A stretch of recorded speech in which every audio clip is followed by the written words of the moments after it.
Olá, tudo bom? Meu nome é Carol Oliveira e estamos aqui em mais um painel da Expert 2021. No painel de hoje, a gente convidou o Fabiano Rios, que é Portfólio Manager da Absolute Investimentos, para falar um pouquinho sobre o tema de entendendo a estratégia de eventos corporativos e o que esperar de arbitragem de fusões de empresas listadas. Fabiano, é um prazer ter você aqui com a gente, seja muito bem-vindo. Carol, o prazer é meu de estar aqui. Espero deixar claro e mostrar para as pessoas o quão interessante, o quão atrativo é essa estratégia que aqui na Absolute a gente faz há tanto tempo. Fabiano, para começar, eu vou te pedir para falar brevemente sobre a Absolute e apresentar um pouquinho a gestora para quem está assistindo a gente de casa hoje. A Absolute é uma gestora independente. A gente completa agora, em setembro, 8 anos de cota de fundo, então uma gestora relativamente antiga.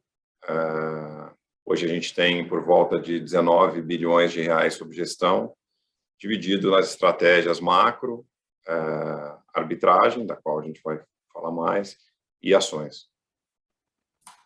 E aí, falando um pouquinho dessa estratégia de arbitragem, essa estratégia de arbitragem de fusões é uma operação menos usual no mercado brasileiro, né? Até quando a gente vai construir peer group aqui dentro para poder fazer análises dos fundos de arbitragem aqui no Brasil, a gente vê que tem poucos players fazendo isso aqui hoje em dia. De forma sucinta, se você puder explicar para a gente aqui o que significa essa estratégia de arbitragem de fusões. Bom, o que triga, né? O que faz começar uma análise de uma potencial posição, né? Então, uma empresa anuncia, comunica oficialmente que ela está disposta a pagar R$10 por uma determinada empresa que é listada. Usualmente, após esse anúncio, a ação da empresa-alvo começa a negociar com algum desconto. E aí o nosso trabalho é avaliar todas as necessidades, de aprovação, a questão de tempo também, e ver se esse desconto ele é um desconto maior ou menor do que a gente acredita que deveria ser. Se ele é um desconto maior, a gente encontra aí uma oportunidade de arbitragem e a gente vai entrar comprando essa ação para ganhar justamente esse diferencial entre o que está negociando no mercado e o preço proposto para fazer essa aquisição ou esse fechamento de capital, ou o que seja. Fabiano, muito bem. Você comentou que a empresa-alvo ela negocia com desconto logo após o anúncio. E por que isso acontece? Então, Carol, tem vários motivos que levam a esse desconto, né? Eu diria que o principal motivo é, primeiro, o risco dessa operação efetivamente não se concluir, que é alvo do nosso estudo. Acho que, em segundo, o fato de que pode haver aí uma questão tributária, por exemplo, né? Algum tipo de investidor ele tem uma tributação maior do que os fundos aqui, ou os fundos que estão comprando, né? Então, isso leva também a uma oportunidade. E o outro é o fato de que, em geral, em equities, né, as pessoas que estão investidas ali naquelas ações, elas querem um retorno de equities, né, um retorno de bolsa. E aqui a gente já está falando de retornos mais próximos a uma renda fixa, né? Então, essa pessoa, esse investidor que tinha ação antes do evento, fala, não, para ganhar 1% em um mês, eu acho ruim. Para ganhar 2% em um mês, eu acho ruim. Eu quero ganhar 10%, 15%. Então, ele vai, claro, com outro tipo de risco, ele vende essa ação e vai procurar outras oportunidades naquele que é o objetivo de retorno da estratégia que ele está fazendo gestão. E abre essa oportunidade para a gente entrar e ganhar aqui o nosso alfa, gerar o nosso alfa.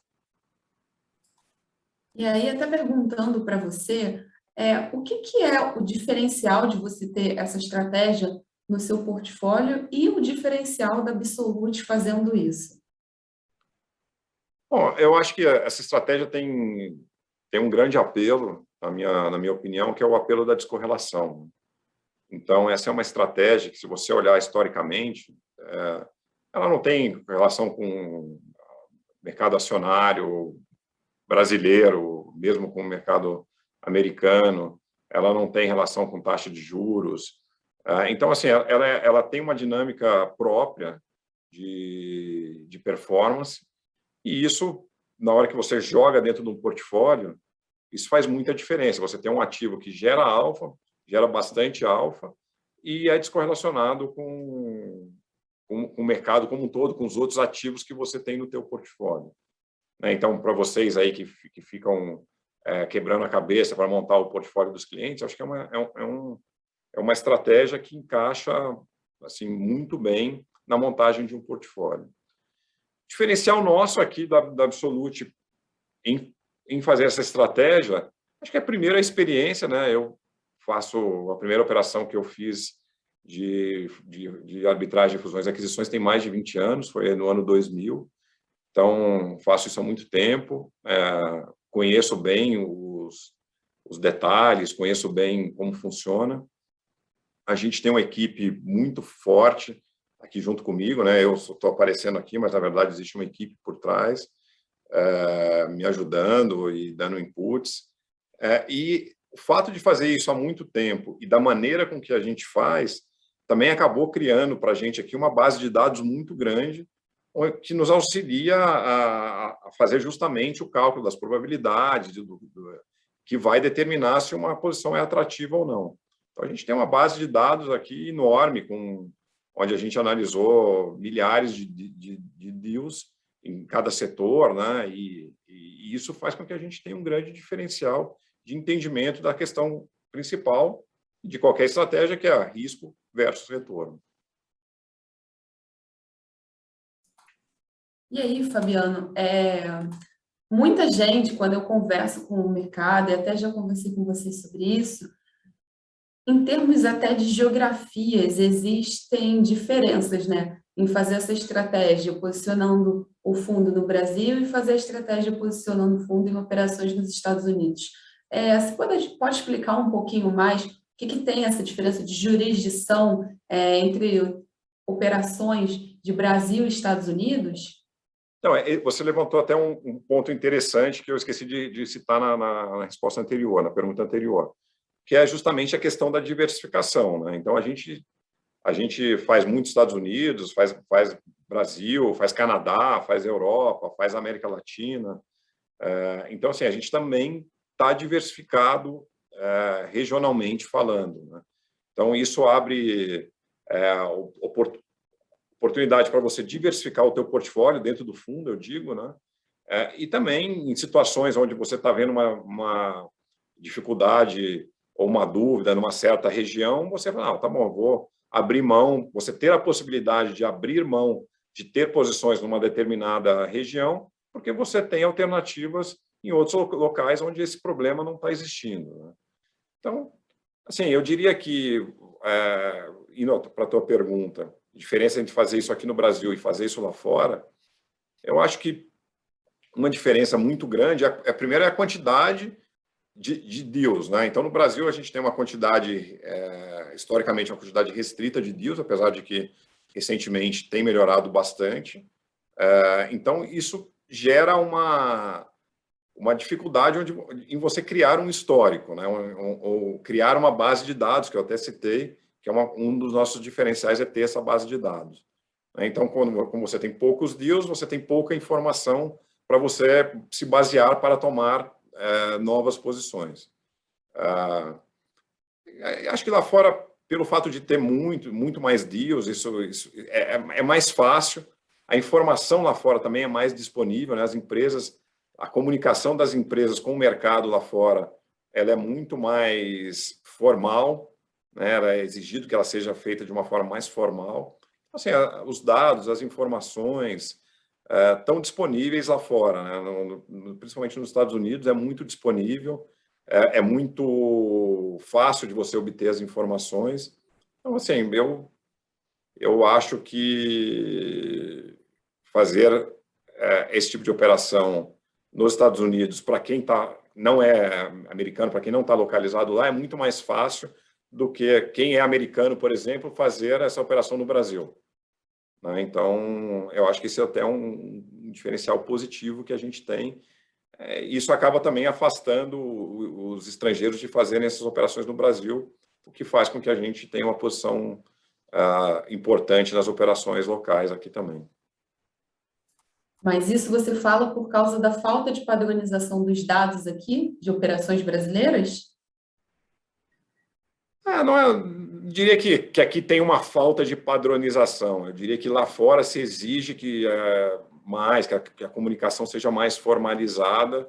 Aqui é formal também, não é uma crítica aqui, pelo contrário. É só que aqui tem mais aquela, vou falar com RI, vou ligar, tentar obter informação. Lá fora isso não existe, nem para mim, nem para ninguém. Então, eu diria que a informação ela chega ao mesmo tempo a todo mundo. Entendi. E se você pode falar um pouquinho do que consiste essa base de dados que vocês montaram ao longo dos anos? Não, são informações assim assim, os deals, a gente junta tudo num grande bolo de fusões, aquisições, mas tem várias formas de você estruturar esse deal, né? Pode ser um tender offer, pode ser simplesmente uma aquisição, tem diferença de setores, então a gente consegue dividir na nossa base de dados todos os deals de oil and gas, por exemplo. Então você tem ali uma informação, como que eles funcionaram. Os deals eles podem ser somente cash, né? Vai pagar em dinheiro pela ação, o deal pode ser só com ações, né? Então, pode ser o meio do caminho, pode ser que a gente chama de cash and stock. Né? Então, você vai juntando essas informações e essas informações vão te ajudar. Tem também por tipo de comprador, o comprador é um comprador do mesmo setor, né? Como é que esses deals se comportaram? É um deal que a gente chama é um deal vertical, é um fornecedor, é um usuário comprando um fornecedor, ou ao contrário, né? É um deal horizontal, são empresas concorrentes se juntando, ou quem está comprando é um fundo de private equity. Então, assim, tem muita variedade de informação e você ter essa base de dados faz muita diferença na hora de você tomar a decisão. Então, como eu disse, a gente tem milhares de casos aí na nossa base de dados, mas é uma coisa em construção também. A cada dia, essa base de dados está aumentando, a gente está juntando mais informação e está ficando melhor. Então, nunca acaba o trabalho. Ótimo. E o fundo de vocês, o Absolute Alpha Marb, que é o fundo que tem como base a estratégia de arbitragem, o que você pode dizer que é o retorno esperado desse produto e, principalmente, como é que você faz a mensuração de riscos da estratégia? Vamos lá, retorno esperado, né? O fundo, o Alpha Marb, apesar de ter, se eu não me engano, por volta de 2 anos, 1 ano e meio, 2 anos, essa mesma estratégia, exatamente a mesma estratégia, a gente roda no Alpha Global há muito mais tempo. Então, a gente tem a carteira exatamente, então não é uma carteira simulada, é a carteira que a gente teve, né, no fundo. E para o nível de alavancagem que a gente setou para o Alpha Marb, a nossa expectativa é de entregar para os nossos cotistas CDI mais 8. É isso que a gente busca dentro do fundo. A tua pergunta sobre controle de riscos, essa é uma ótima pergunta, porque o VaR não é uma boa medida de risco para esse fundo, nem a Vol também, para esse tipo de estratégia. Então, a gente tem aqui métricas próprias, internas, onde a gente força a nossa diversificação, e aí a importância também de você ter um fundo global que olha várias geografias, para você ter muitas operações disponíveis, conseguir fazer uma seleção de operações e fazer uma diversificação dentro do teu portfólio em diversos deals, não está muito concentrado em nenhum deal. Então, a gente tem aqui as nossas métricas internas e de risco, a gente é muito focado nisso, né? A gente acha muito importante. Você falou que tem poucos fundos aqui no Brasil fazendo essa estratégia. Em algum momento do tempo, a gente já teve mais fundos fazendo, mas eles não sobreviveram. E eu acho que, a minha opinião é que o motivo deles não terem sobrevivido foi justamente não ter essa métrica de risco própria, se forçar a diversificação, se forçar a não ir all-in numa determinada posição. E a gente está aqui até hoje porque acho que claro, a performance também nos momentos positivos é boa, mas também ter essa métrica de risco bem clara, bem definida e seguir à risca aquilo que a gente define como regra de risco. Além de fazer a gestão do produto de arbitragem, você também é gestor do fundo macro. O que você acha que essas estratégias, se elas têm algum ponto de encontro em comum? Você acha que toda a análise macro que vocês fazem para dar insumos para a gestão do produto macro de vocês, ela impacta de alguma maneira a gestão do produto de eventos, o produto de arbitragem? Então, esse eu acho que é um outro diferencial, Carol, que é muito importante. E eu acho que é uma característica meio única, eu diria, não só no Brasil, mas no mundo, onde você tem um gestor, que é um gestor macro, fazendo também a gestão do fundo de merger arb, né, de fusões e aquisições. E por que eu acho que isso ajuda, né? Eu acho, em geral, não é muito importante. Ajuda você ter uma visão sobre setores. A gente gasta muito tempo aqui calculando o downside das operações, né, o quanto tem para perder em cada operação. Então, você ter uma ideia do mais macro, mais setorial, mais macro, isso ajuda. Se você tem uma operação no setor de petróleo, você ter uma opinião sobre o preço do petróleo, setor de minério, para onde vai o preço do minério, as grandes tendências, isso ajuda no dia a dia. Mas eu acho que é onde fica mais óbvio, né? Que ajuda que você não só ficar olhando ali o deal e você ter uma visão do todo, né, que te ajuda na gestão, em movimentos extremos, né? Então, pegar, por exemplo, o evento do Covid no começo do ano passado. A gente teve a performance que teve, a gente conseguiu se diferenciar mundialmente dos outros gestores de merger arb, porque a gente viu o que estava acontecendo e viu o potencial, o risco que aquilo poderia gerar para essas estratégias, o que fez com que a gente se defendesse, ficasse short, até em algumas posições que a gente achava que, para um cenário de Covid, elas seriam negativamente assimétricas, né? Então, você apostar contra o deal tinha um valor esperado positivo, diminuir risco, né? Sair daquelas posições que você achava que para esse cenário também poderiam ser afetadas. Então, isso protegeu muito o portfólio, né? Então, acho que ter o conhecimento, você olhar a floresta e não só ficar olhando para a árvore, em alguns momentos é um diferencial muito, muito grande.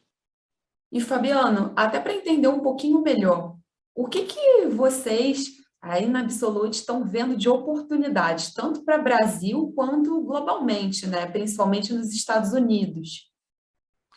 Então, eu tinha dito que no Brasil estava muito fértil de operações, né? Mas isso é uma realidade global, né? A gente, inclusive, está vendo vários reguladores se comunicando com o mercado, dizendo que estão tendo dificuldade de analisar a quantidade tão grande de deals que estão chegando para eles analisarem. Enfim, então acabando adiando um pouco, demorando um pouco mais do que o esperado para analisar esses deals, justamente em função dessa quantidade. O que isso tem de bom, né? Tem de bom porque consegue fornecer para a gente mais operações para a gente analisar e para a gente conseguir montar o nosso portfólio. Então, Falando aqui de Brasil, a gente tem a operação da GNDI com a Hapvida, uma operação que a gente gosta, que a gente acha que tem um risco-retorno interessante. A gente tem no portfólio. Falando de Europa, tem uma operação de REIT, né, que são os fundos imobiliários. O maior fundo imobiliário está comprando um dos concorrentes lá, o Vonovia comprando o Deutsche Wohnen. É uma operação que a gente gosta, até eles recentemente foi bom, porque subiram o preço, então para o fundo foi bom, para a gente foi bom. É uma operação que a gente gosta. Falando de REIT, também nos Estados Unidos, são operações que a gente gosta nos Estados Unidos, foge um pouco do foco do FTC, né? A gente também, para quem acompanha as notícias, pode ver que questões de deals de tecnologia, que o FTC está com preocupações com relação a esse tipo de concentração. Então, a gente tem focado bastante nesses deals de REIT, que fogem desse escopo. Nos Estados Unidos tem muito REIT, tem tido muita operação também nesse setor de fusões e aquisições. A gente tem feito também muita operação onde um fundo de private equity compra uma empresa. Isso é bom porque, em geral, não tem problema de concentração, porque é um agente financeiro comprando uma empresa, né? Então, claro que a gente tem que analisar se no portfólio dele ele tem alguma empresa, já tem alguma empresa que é concorrente dessa, mas a gente tem focado também tem tido bastante coisa, as taxas baixas facilitam, porque são o que a gente chama de LBOs, são leverage buyouts, então eles precisam tomar bastante dinheiro no mercado para concluir essas aquisições. A gente também tem feito bastante. Mas, assim, na verdade, o portfólio é bem mais amplo do que isso. E assim, tem alguns motivos para um risco maior, mas isso, na verdade, no final, o que a gente tem que analisar é risco-retorno, não é necessariamente só risco ou só retorno, né? A gente tem que analisar a combinação desses dois fatores e ver se faz sentido dentro do portfólio.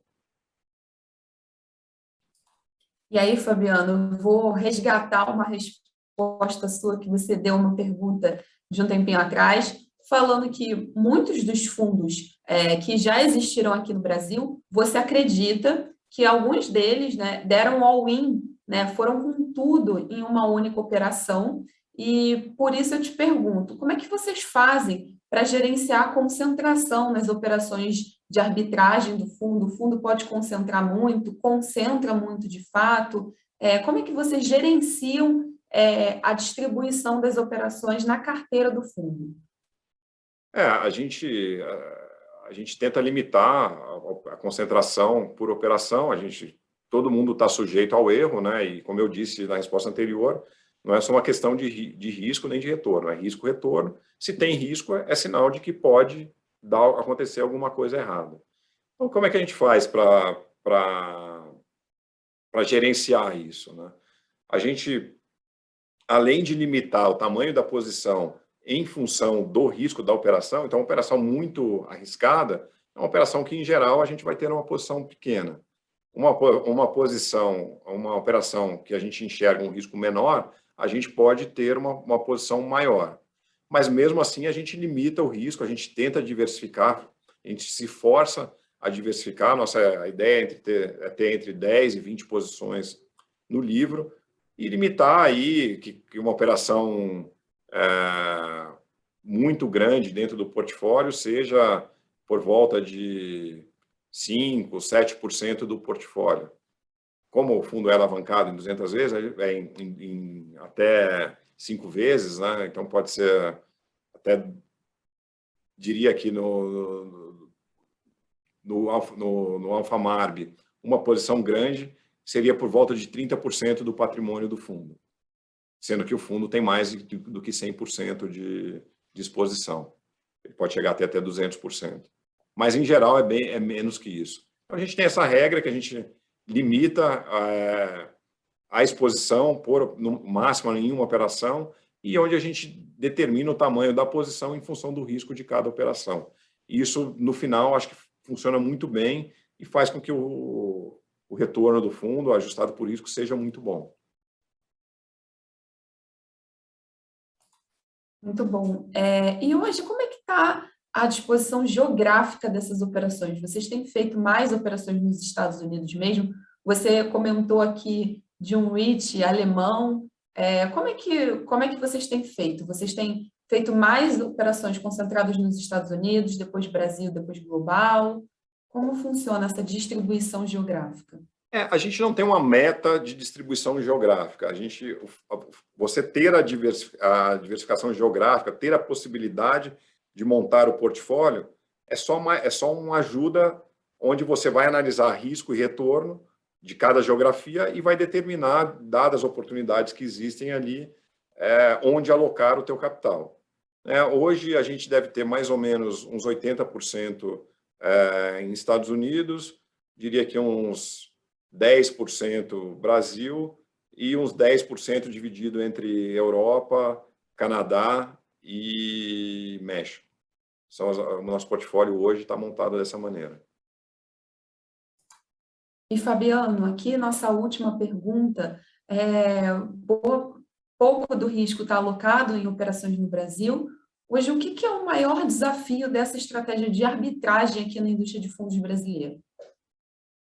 Eu acho que o maior desafio é fazer isso que a gente está fazendo aqui, é explicar, conversar com os nossos investidores, explicar como funciona, fazer com que os investidores entendam, porque a gente tem convicção de que a partir do momento que exista um entendimento de como funciona, o quão positivo essa estratégia é para o portfólio do cliente, para o portfólio de cada um, é uma estratégia que tem muito para crescer. A gente já vem crescendo, a gente é o maior disparado no Brasil dessa estratégia, mas a gente ainda é um fundo relativamente pequeno no mundo.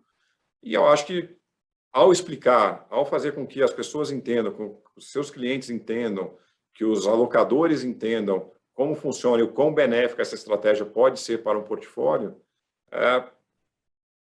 criar esse ambiente onde o fundo seja parte, onde não seja tão difícil assim fazer uma alocação em função de não existir um peer group ou de não existir um hábito de se alocar nesse tipo de estratégia. Então, o desafio é um pouco de conversar com as pessoas, conversar com os clientes, explicar, ser entendido e estar à disposição. A gente está à disposição aqui para ajudar nesse processo.